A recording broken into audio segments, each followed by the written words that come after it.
One of the most common questions Christians hear from our Muslim friends is, where did Jesus say, "I am God," in the Bible? The idea behind the question seems to be that Jesus never made this claim, not even in our scriptures. Now, if you've read the New Testament, you know that Jesus claimed to be God over and over again in a variety of ways. We'll take a look at one of the ways Jesus claimed to be God here in a moment. But before we turn to Jesus' words, it's important to keep in mind some of the common ground between Christians and Muslims. I don't believe in the Qur'an, but I agree with some of the claims the Qur'an makes. The Qur'an says that Jesus performed miracles. I agree with the Qur'an that Jesus performed miracles. I agree with the Qur'an that Jesus was born of a virgin. I agree with the Qur'an that Jesus is the Messiah. So even though I don't believe in Muhammad, I think we should recognize that Christians and Muslims share some common ground. One of the beliefs that Christians and Muslims have in common is our belief that only God can truly say certain things. In other words, there are statements that would be false if they came from anyone other than God. For instance, any human being with the ability to speak can say the words, "I created the universe." But the statement, "I created the universe," is only true when God says it. If I were to claim to be the creator of the universe, I would be lying or insane or something like that. So part of the common ground between Christians and Muslims is that we all believe that some statements are only true when God makes them. Let's look at an example of something that only God can truly say, according to both the Quran and the Bible. This is the Quran, Surah 57, verses 1 through 3. "Whatever is in the heavens and on earth, let it declare the praises and glory of Allah. For He is the exalted in might, the wise. To Him belongs the dominion of the heavens and the earth. It is He who gives life and death, and He has power over all things. He is the first and the last, the evident and the hidden, and He has full knowledge of all things." The Quran refers to Allah as the first and the last.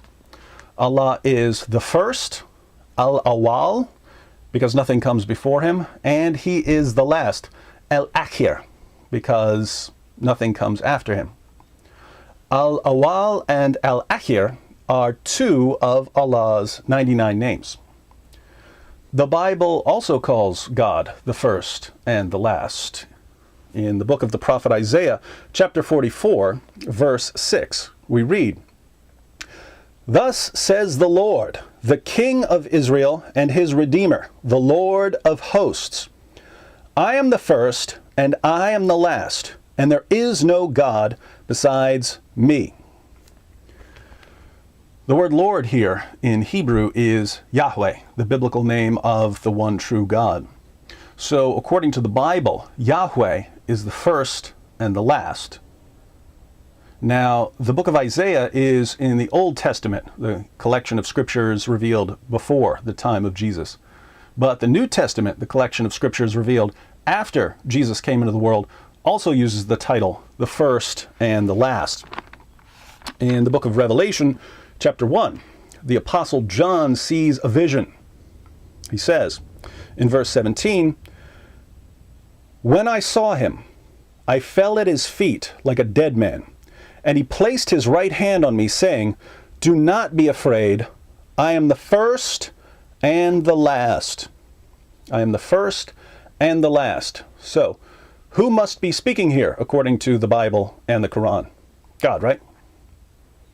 Let's read it again along with verse 18. "When I saw Him, I fell at His feet like a dead man, and He placed His right hand on me, saying, 'Do not be afraid. I am the first and the last, and the living one, and I was dead.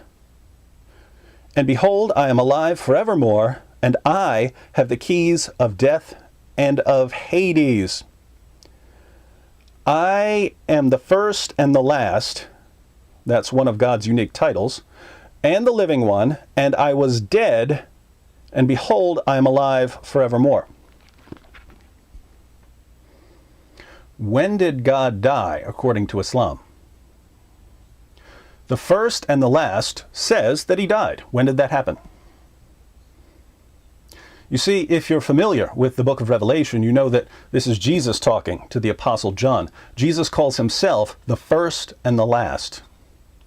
Why would a mere prophet call himself the first and the last when, according to both the Bible and the Qur'an, only God can truly call himself that? The reason, obviously, is that Jesus is claiming to be God. So, to all my Muslim friends who've been told by your apologists that Jesus doesn't claim to be God in the Bible, you need some better apologists. You need some apologists who are honest with the text they're dealing with, even if they don't agree with it.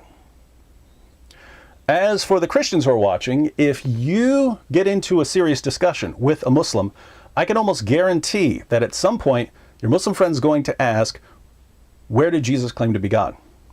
And the Bible commands you in 1 Peter 3:15 to be prepared to give an answer when people ask you about what you believe.